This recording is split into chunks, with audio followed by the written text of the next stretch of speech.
Au Royaume-Uni, par exemple, à ce rythme, dans un peu plus de 15 ans, la majorité des bébés anglais seront des e-babies, fruits d'une union née en ligne. Alors, les applications n'ouvrent-elles pas tout simplement une nouvelle ère de l'amour ?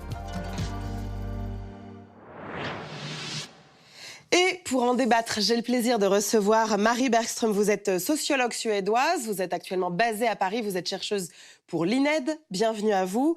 Thorsten Pitz, vous êtes vous-même sociologue mais allemand et vous êtes actuellement à Berlin.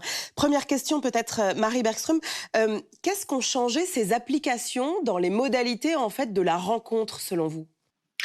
Ils ont changé beaucoup de choses et désormais, on se rencontre dans des espaces numériques où on rencontre des personnes qu'on ne connaît pas par ailleurs.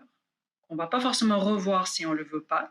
Et les rencontres se déroulent à l'abri de regard.